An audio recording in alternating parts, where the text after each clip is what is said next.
teníamos planes, teníamos expectativas de qué podíamos hacer, qué podíamos lograr durante este año, y creo que en la mayoría de nosotros, pues evidentemente no ha sido de esa manera, no ha sido de esa forma. Ahora, tenemos dos opciones. Una es lamentarnos, llorar, desahogarnos, y creo que no estaría mal en algunos casos, ¿no? Sobre todo quienes han perdido seres queridos, quienes han perdido oportunidades que a lo mejor pensaban que serían buenas este año, que podrían recuperarse de ciertas cosas. Pero yo quiero preguntarte, quiero que dentro de todo esto te plantees la siguiente pregunta: ¿qué es lo que has aprendido de esta situación? ¿Cuál es la manera más adecuada de enfrentar esto que es inevitable porque ya está ocurriendo? Recuerdo que cuando comenzó la situación del COVID, pues varios desde los medios oficiales, pues se oían o se presentaban de manera optimista, ¿no? Diciendo, bueno, pero aún no ha empezado todo esto. Y evidentemente, pues ahora, pues ya no es así, ¿no? Y el panorama no se ve nada halagador, les decía a los hermanos, para el año que viene, les decía hace un momento. Pensando en esto, me dirigí al Salmo 90:12. Creo que no es gratuita la reflexión de este salmo, de este pequeña porción del salmo, el versículo 12 del Salmo 90. Recuerdo que cuando yo iba a la iglesia, me llevaban mis padres de pequeño, el pastor que, que era pastor de la iglesia de mis padres, yo tengo muy claro que él repetidamente predicaba de este pasaje, ¿no? Y yo siempre pensaba, ¿por qué? Entonces, de un tiempo a la fecha, yo creo que al menos unos 4 o 5 años, eh, este, este salmo ha venido a mi mente de manera recurrente. Yo no sé si es que también estoy ya dando, porque yo pensaba, pues de este pastor, yo pensaba, pues es que ya está viejito, por eso está él predicando de esto. Y yo pensaba cuando he estado, como les digo, de 5 años para acá, he estado meditando acerca de este pasaje, y me viene constantemente a la cabeza. Y yo luego he pensado, creo que ya estoy dando el viejazo, ¿no? Ya estoy como este hombre. Pero creo que es muy pertinente, independientemente de la edad que tengamos, creo que es muy pertinente reflexionar en esto. Y el Salmo 90:12 dice: enséñanos de tal modo a contar nuestros días que traigamos al corazón sabiduría. Vamos a hacer una oración para pedirle al Señor que Él nos permita reflexionar y aprender de este pasaje. Vamos a orar. Bendito Dios, gracias porque eres con nosotros, nos cuidas, porque sé que a pesar de las circunstancias, tú estás aquí, Señor. Tú estás en la vida de cada uno de mis hermanos que está siguiendo de manera directa este estudio, pero también en aquellos que lo seguirán de manera diferida. Bendice este estudio. Ayúdanos, Señor, a reflexionar correctamente en todo lo que necesitamos hacer. En el nombre de tu Hijo amado Jesús. Amén. La traducción que normalmente uso, que es la Reina Valera, 1960, dice: enséñanos de tal modo a contar nuestros días que traigamos al corazón sabiduría. Antes de empezar a analizar algunas de estas palabras que me parece son importantes, déjame decirte que el Salmo 90, si no recuerdo mal, es el único salmo que se le atribuye a Moisés. Cuando uno escucha acerca de los salmos, inmediatamente uno piensa en David, pero todos los salmos no fueron escritos por David. El Salmo 90 particularmente es escrito por Samuel. Voy a recitar a todos los personajes bíblicos, perdón, por Moisés. Moisés escribe este salmo, Salmo 90:12. Y, por ejemplo, a mí me parece muy notable que Moisés escriba este salmo, porque al inicio, no lo voy a leer, no voy a leer todo el Salmo, pero déjenme les digo que al inicio Moisés habla acerca de la creación. Y en alguna ocasión, reflexionando, yo pensaba, fíjense cómo es posible, quien escribió el Génesis que nos narra la recreación se le atribuye a Moisés. Y Moisés está hablando de la creación. Antes que formases los montes y creases, tú eres Dios. El hilo conductor de este salmo es esa frase, tú eres Dios. Creo que lo más importante que transmite este pasaje, el salmo entero, es Dios es Dios. Y lo único eterno, lo único firme, lo único seguro es eso. Dios es Dios. Y si lo trasladamos a nuestros días, déjame decirte una cosa, lo único que tenemos seguro, tú y yo, que confiamos y creemos en Dios, es eso. Dios es Dios.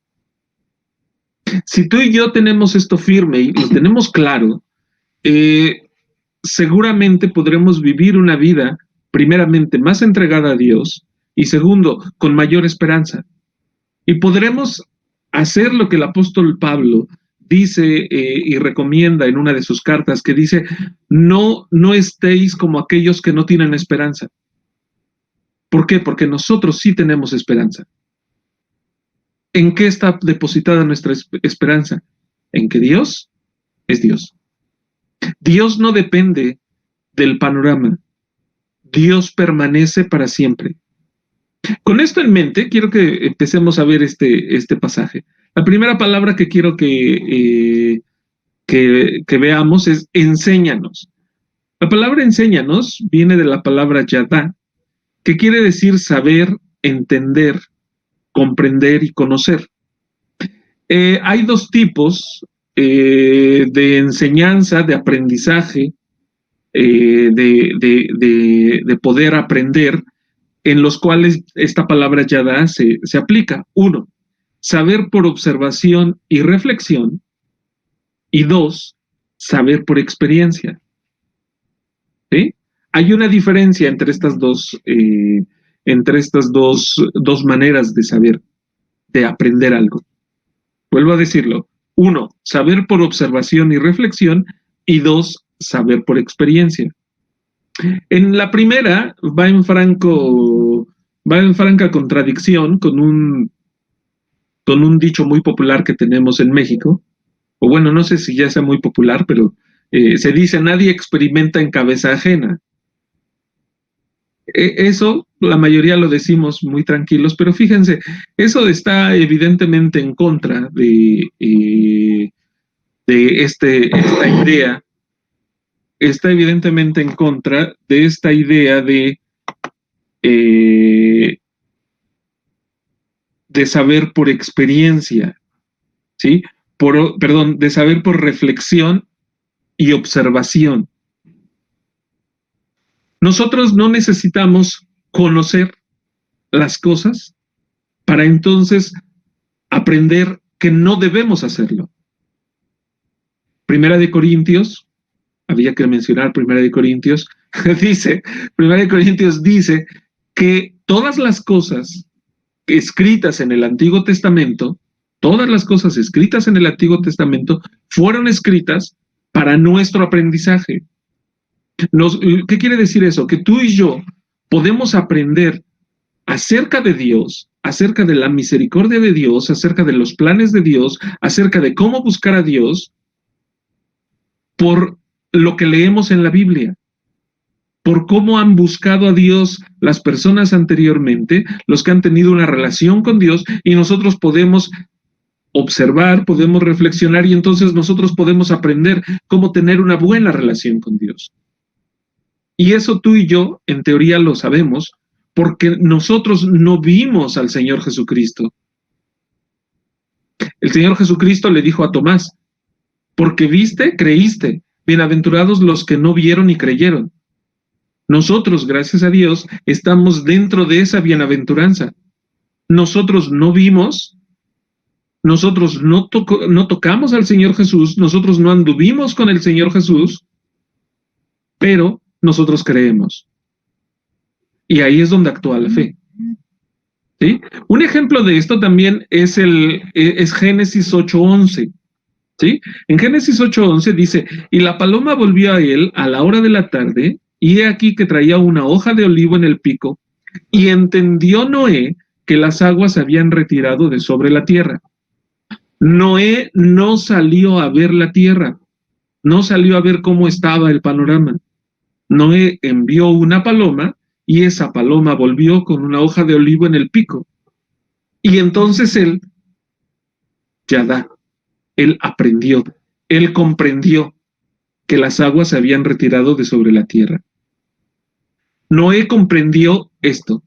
Ahora, para el segundo uso, que es saber por experiencia, el saber por experiencia, esta palabra también se aplica y se puede identificar con cada uno de nuestros sentidos, ¿sí? También se puede aprender por experiencia propia, por supuesto.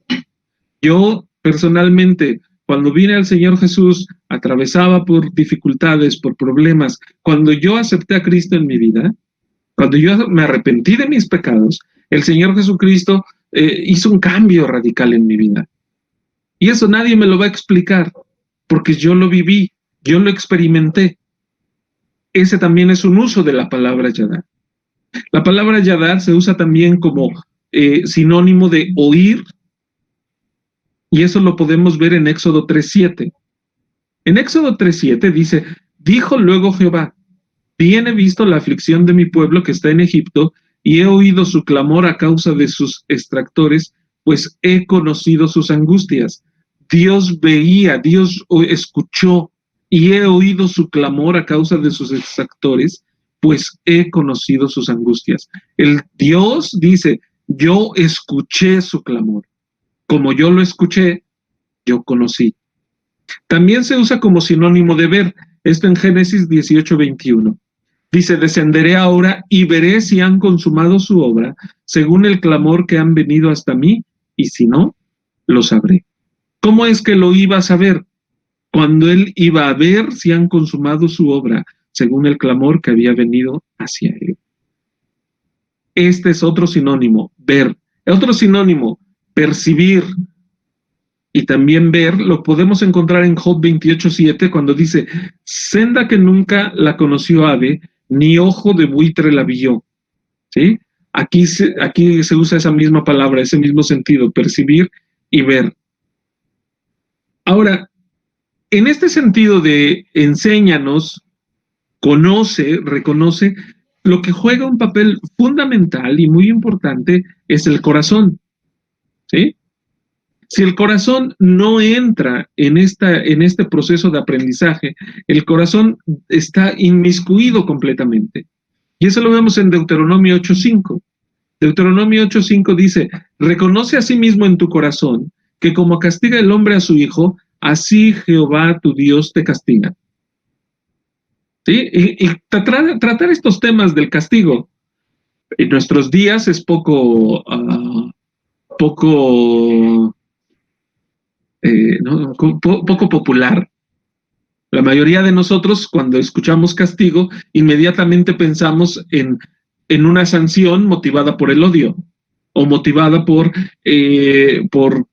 hacer, por retribuir, pero con una ansia de castigar de una manera negativa. ¿Eso por qué? Porque la mayoría de nuestros padres nos lo han enseñado así. Tristemente, se ve cada vez más, muchos padres no le ponen límites a sus hijos, y cuando los hijos ya les colman el plato, como dicen, ya los tienen hasta la coronilla, entonces infringen un castigo. Pero ese castigo no es para corregir, ese castigo normalmente es para desquitar su coraje. Y cuando la Biblia habla de castigo, cuando la Biblia habla de disciplina, no está hablando de desquitar el coraje. Está hablando de enseñar. Es un proceso dentro de la enseñanza. Es tan simple y tan sencillo. Yo que doy clases, si alguien no tiene los suficientes méritos, no conoce la manera correcta de resolver un problema, yo lo que tengo que hacer es aplicar una sanción, aplicar un castigo. Tiene que reprobar. Ahora, ¿pero cuál es el fin de que repruebe? El fin de que repruebe no es uno porque a uno le paguen más porque repruebe más personas, aunque así parezca, ¿no? A veces los alumnos creen eso, ¿no? Que a uno le pagan más por reprobar, ¿no? El fin no es tampoco, me cayó mal, o al menos en mi caso no es así. El fin es que ellos deben aprender correctamente, deben saber que eso está mal, que no lo han hecho bien. Y ese es el sentido que usa la Biblia cuando habla de castigo. Por eso dice, reconoce a sí mismo en tu corazón que como castiga el hombre a su hijo, así Jehová tu Dios te castiga. Una de las cosas más importantes a la hora de la disciplina de un padre a su hijo, la disciplina debe estar motivada por el amor. Si la disciplina no está motivada por el amor, olvídate, eso no es disciplina, eso no es una disciplina, no entra dentro de la categoría del castigo que Dios está hablando, de la disciplina de la cual Dios está hablando. Ahora, ¿cuál es el problema entre esa disciplina que debería aprenderse, donde el corazón, como te digo, lleva un papel predominante? El problema puede ser un corazón desviado. Salmo 95:10 dice, 40 años estuve disgustado con la nación y dije, pueblo es que divaga de corazón y no han conocido mis caminos. El obstáculo más grande para que tú y yo conozcamos este proceso de reflexión al que se refiere la palabra Yadá es el corazón. Si tu corazón y mi corazón están desviados de la voluntad de Dios, no podremos aprender de acuerdo a como nos invita este Salmo 90:12 en nuestras vidas. Esa palabra, enséñanos, no cabrá. Entonces, déjame te digo, hay dos cosas y en la que yo vuelvo a repetir, había dos acepciones de la palabra Yadá. Una era aprender mediante la observación y la reflexión. Y en este caso, haciendo uso de esta palabra, la primera pregunta inmediata que le viene a uno a la cabeza, o al menos que a mí me vino a la cabeza, es, ¿he reflexionado en todo lo que ha ocurrido alrededor de este año? Y quiero hacerte esa misma pregunta. ¿Tú has reflexionado en todo lo que ha ocurrido realmente este año? Si no lo has hecho, yo te invito a hacerlo. Debemos hacerlo, con mucha seriedad. Creo que a veces somos muy ligeros en la reflexión. Decimos, bueno, pues nos fue mal, o bueno, nos fue bien. Bueno, sí, pero ¿en qué te fue bien? ¿En qué te fue mal? Debes aprender a examinar con cuidado, dónde estuvo mal, dónde estuvo bien, qué puntos tengo a favor, qué puntos tengo en contra a lo largo de este año. ¿Cuál fue mi relación con Dios? ¿Crecí en mi relación con Dios? ¿O todo lo contrario? Fui hacia abajo. ¿De acuerdo? Para la relación particularmente con Dios, te voy a decir un par de cosas. Una cosa que yo creo con esto ya, si lo reflexionamos bien, solucionaremos muchísimo de las cosas que deberíamos reflexionar. La relación con Dios. ¿Cómo está tu relación con Dios? La relación con Dios tiene dos aspectos muy importantes. Uno, el aspecto individual, y dos, el aspecto comunitario. ¿Cuál es el aspecto individual? Tu relación con Dios día con día, la cual no depende de ninguna otra persona. Si oras, si lees tu Biblia, si cada que tomas una decisión la llevas delante de la presencia de Dios, eso nadie lo va a hacer por ti. La dependencia de Dios en cuanto a la dirección de tus decisiones, nadie lo va a hacer por ti. Tu corazón se desvía, tu corazón permanece firme, eso nadie te influye. Quien tiene al final la decisión, eres tú.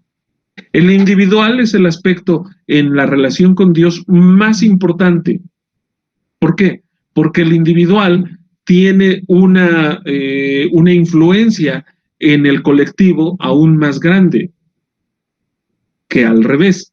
¿Cuál es el aspecto colectivo de la relación con Dios? La iglesia.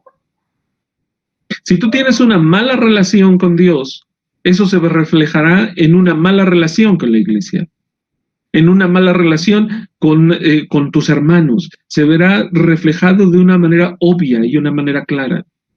Hace años escuché a un hermano decir, y estoy completamente de acuerdo con él, hablando de reuniones físicas, decía él, digo porque ahora tenemos reuniones virtuales y hay más aspectos difíciles de solucionar, como es, por ejemplo, poder acceder al Meet o a Zoom, o la manera en la cual tenga reunión la iglesia, aunque sea de manera virtual.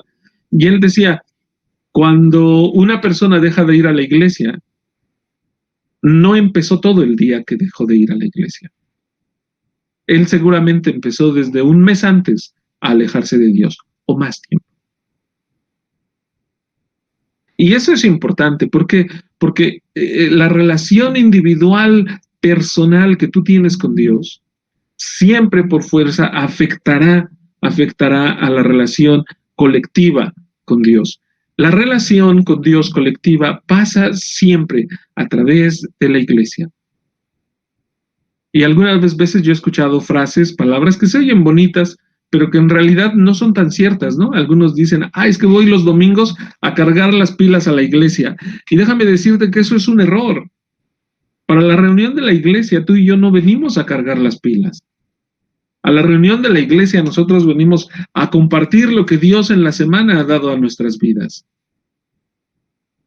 Y si tú te acercas a Dios los fines de semana para gozarte en lo que Dios te ha dado durante toda esta semana de manera individual, en tu intimidad, en tu relación con las personas que te rodean, verás que saldrás más motivado aún así vienes a la iglesia a intentar cargar las pilas.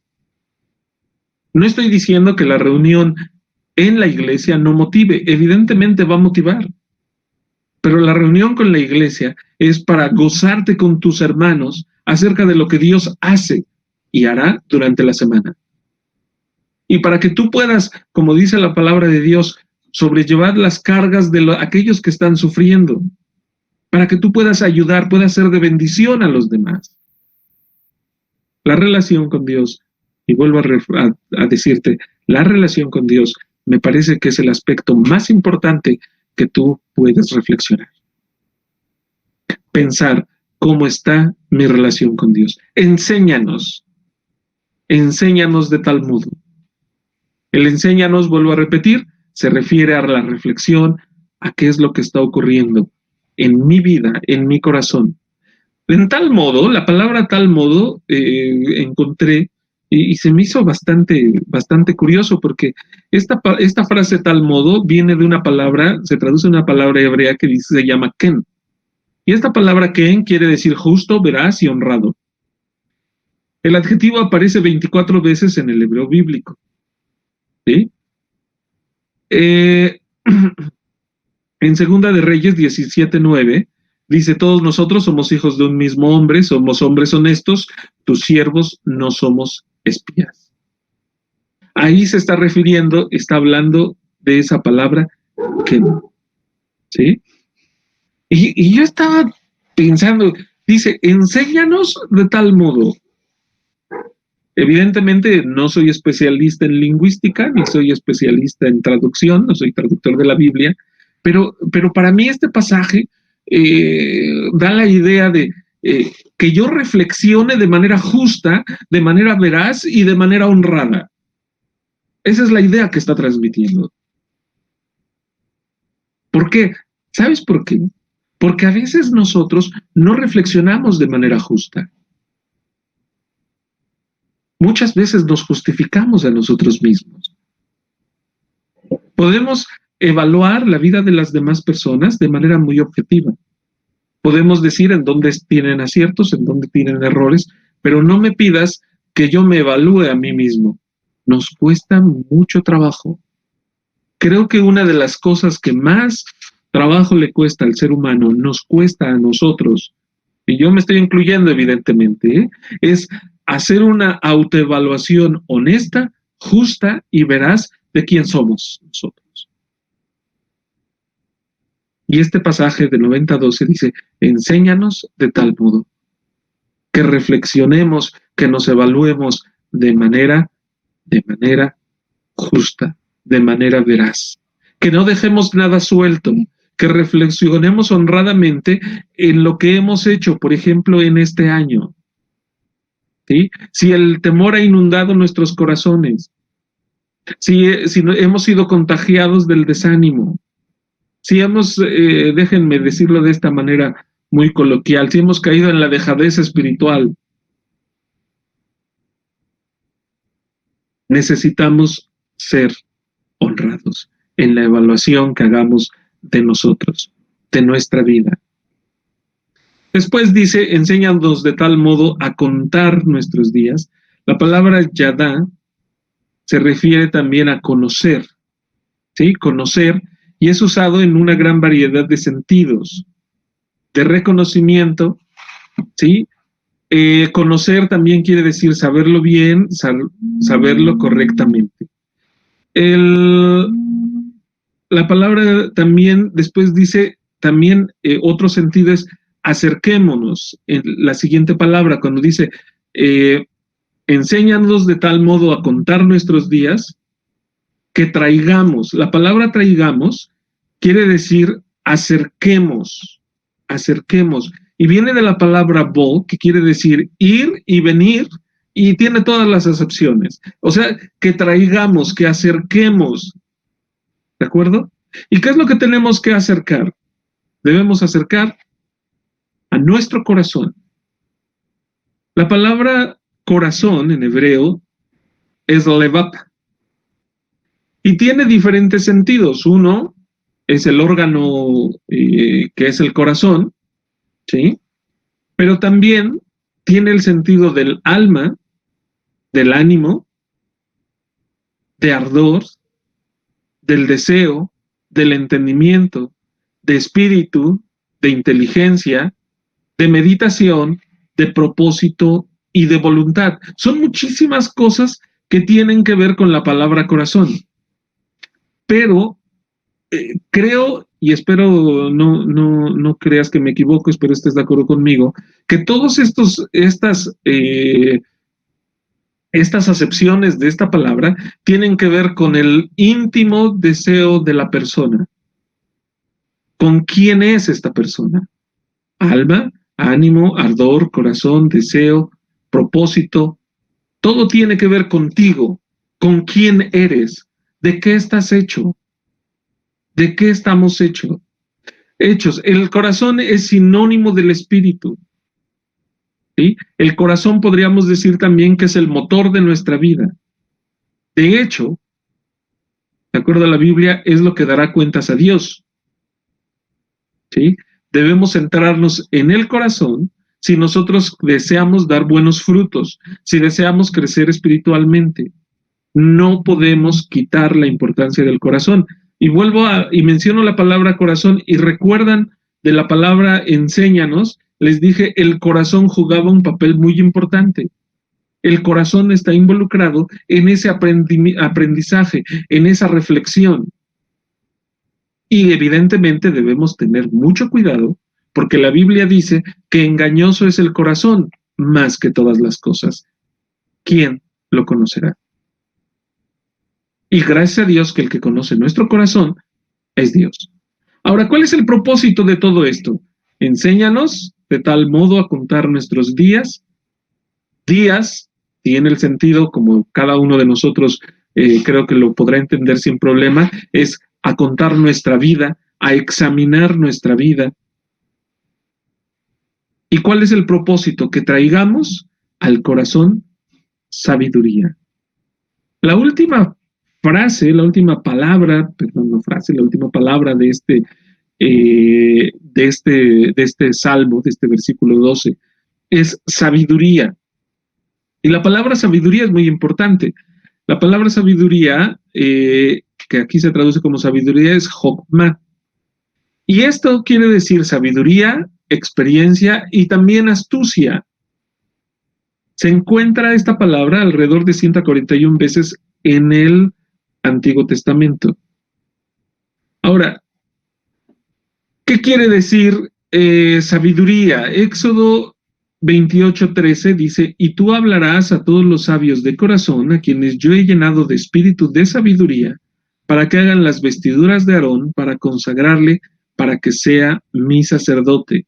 En este primer caso, el término sabiduría habla de los artesanos que iban a trabajar en el tabernáculo, y Dios les había dado habilidades especiales a ellos para construirlo, para hacerlo de manera correcta. Éxodo 35:31 también habla de esta palabra, dice, y lo he llenado del Espíritu de Dios en sabiduría, en inteligencia, en ciencia y en toda arte. Esta palabra quiere decir conocimiento y la capacidad, entre paréntesis, habilidad, de tomar las decisiones correctas en el momento oportuno. También tiene otro aspecto, tiene el aspecto de tener firmeza en tomar decisiones consecuentes y correctas. Todo esto demuestra madurez y desarrollo. La sabiduría no tiene en este caso mucho que ver con, por ejemplo, mi hijo de un tiempo, ahora ya lo dice menos, pero hubo un tiempo en el que de repente preguntaba, 2 más 2, y tú le contestabas 4, y te decía, más 4, y así se seguía, llegaba a 1000, creo que hasta 2000, llegaba una cosa así, y de repente era un poco insistente, ¿no? No se refiere a esa sabiduría, se refiere a la capacidad y habilidad de tomar decisiones correctas en el momento oportuno. ¿Es fácil tomar decisiones correctas? No, no es fácil. De las cosas más complicadas que hay en esta vida es tomar una decisión. Y yo creo que la segunda en importancia es tener firmeza al momento de tomar esa decisión. Creo que en general el mayor problema de nuestra sociedad y de muchos de nosotros, hijos de Dios, es que somos difícilmente tomamos una decisión, siempre estamos al pendiente del qué dirán los demás. Y segundo, una vez que la hemos tomado, después de mucho esfuerzo, normalmente no somos firmes en esa decisión. Y creo que eso es lo que nos falta. Ese tipo de sabiduría es lo que nos falta. El requisito previo, para ser sabio, por cierto, para que tú puedas obtener esa sabiduría, se nos dice en Proverbios 1:7, y dice la palabra de Dios, el principio de la sabiduría es el temor de Jehová. Los insensatos desprecian la sabiduría y la enseñanza. ¿Qué quiere decir eso? Que si tú no tienes temor de Dios, nunca vas a traer la sabiduría que este salmo te está dando, te está invitando a tener. Enséñanos de tal modo a contar nuestros días que traigamos al corazón sabiduría. Si tú no tienes temor de Dios, nunca tendrás esa sabiduría. Recalco esto por lo siguiente. Dentro de este periodo de tanta inestabilidad por el COVID y además que nos acercamos a fin de año, parece que crecen como hongos, ¿no? En terreno mojado. Muchas frases que uno diría son de motivación personal, son de ánimo propio, pero no tienen nada que ver con Dios. Eso sí, mencionan a Dios, ¿no? No te preocupes, Dios está contigo, Dios no te va a dejar. Yo he leído infinidad de estos mensajes en gente que yo sé que no tienen temor de Dios. Y hay una cosa que es muy importante, Dios no te va a dar sabiduría si tú no tienes primeramente temor a Él. Así que tú quieres hacer una reflexión de qué ha sido este año y este es el propósito de mi estudio, de mi meditación, que tú medites en qué ha sido este año. Tú no podrás hacerlo correctamente si tú no tienes temor de Dios. No podremos hacerlo de manera adecuada si no tenemos temor de Dios. El principio de la sabiduría es el temor a Jehová. Los insensatos desprecian la sabiduría y la enseñanza. Proverbios 1:20 dice, la sabiduría clama en las calles, alza su voz en las plazas. ¿Sabes? La sabiduría nos busca gente que tenga entendimiento. Busca gente que quiera saber, que quiera conocer.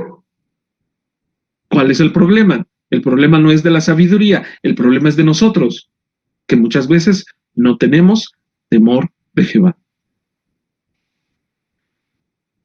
Dice Proverbios 2:6, dice, porque Jehová da la sabiduría y de su boca viene el conocimiento y la inteligencia.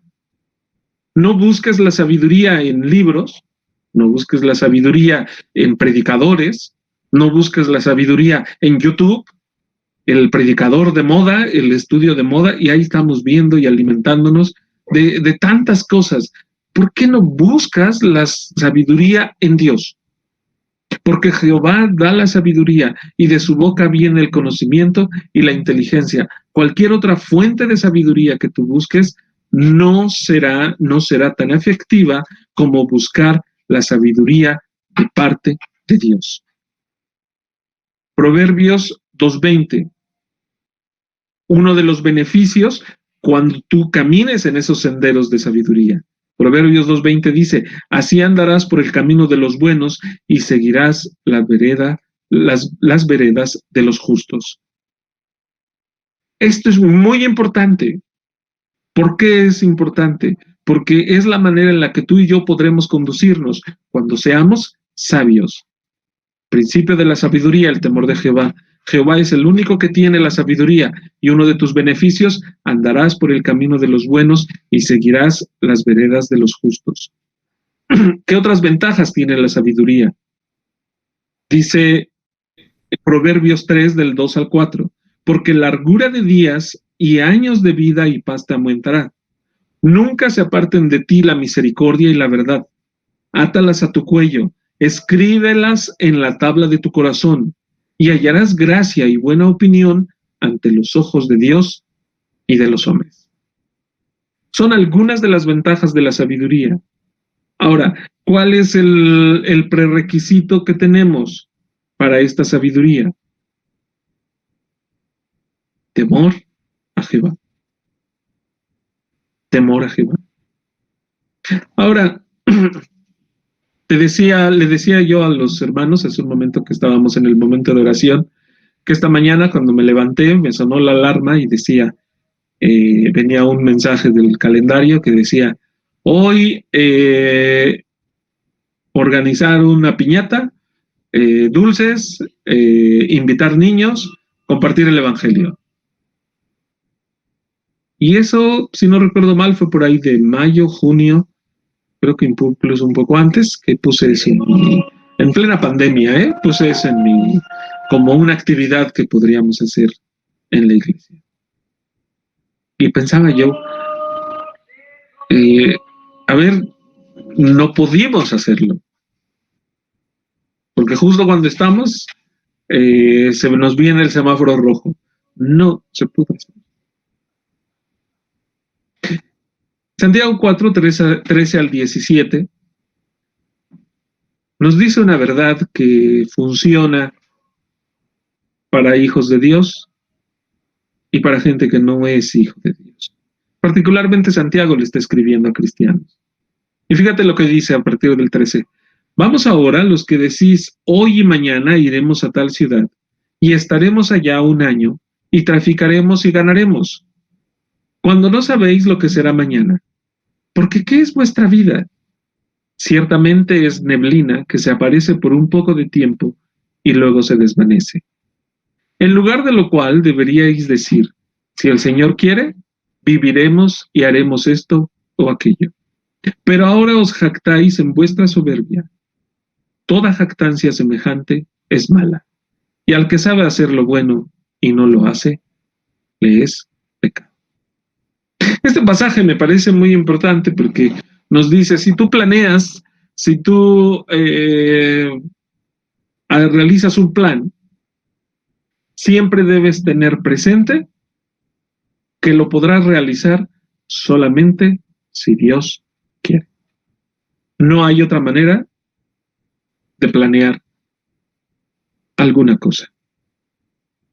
Si no tomamos en cuenta a Dios, si no ponemos en las manos y en la voluntad de Dios nuestros planes y nuestros propósitos, Nosotros estamos cayendo en lo que dice el versículo 16.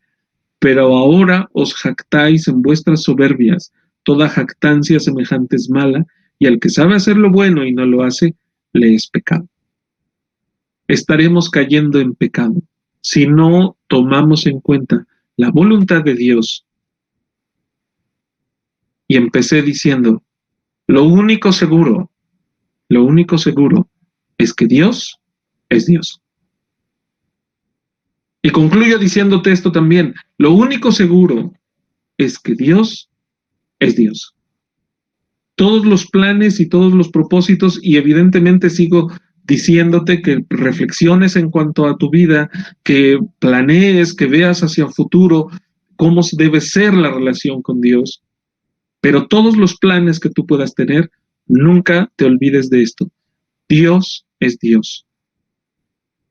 Y todo lo que tú hagas, debes ponerlo evidentemente bajo la voluntad de Dios. Empezamos un nuevo año en condiciones muy diferentes a como las iniciamos el año pasado. Hace un año a lo mejor teníamos ilusión, vamos a hacer tal cosa, vamos a realizar tal otra. Este año no pinta que tengamos tanta libertad como podríamos pensar. No. Y esa es la verdad, por dura y por complicada que sea de aceptar. No tendremos un año como otros años. Parece que será más parecido al 2020. Pero hay algo que debemos tener muy claros. Dios es Dios. Y tú y yo, si somos hijos de Dios, tenemos otra cosa aún más clara. Debemos pensar como el apóstol Pablo. El apóstol Pablo dijo, porque para mí el vivir es Cristo y el morir es ganancia. Si tú y yo estamos agradando a Dios, sirviendo a Dios, tú y yo podemos decir como el apóstol Pablo, porque para mí el vivir es Cristo y el morir es ganancia. Un consejo final. Nunca olvidemos lo que dice el versículo 14. Ciertamente, nuestra vida es neblina que se aparece por un poco de tiempo y luego se desvanece. No lo leí literalmente, lo parafraseé un poco. Nuestra vida es neblina. No somos nada delante de Dios. Somos pasajeros en este mundo, pero tenemos una esperanza. Dios es Dios. Vamos a orar. Vamos a orar para concluir. Bendito Dios, te damos gracias porque eres bueno con nosotros. Gracias, Señor, porque a lo largo de este año tú has sido bueno en nuestras vidas. Nos has cuidado, nos has guardado, Señor. Algunos de nosotros nos has permitido pasar por situaciones difíciles, situaciones complicadas. Pero, Padre, creo que lo más importante y lo más maravilloso que podemos nosotros tener en nuestra mente es que tú eres Dios. Tú eres Dios. Eres nuestro Dios. De ti dependemos. De ti venimos y toma nuestros corazones y como dice tu palabra, Señor, en este salmo, enséñanos de tal modo a contar nuestros días que traigamos al corazón sabiduría.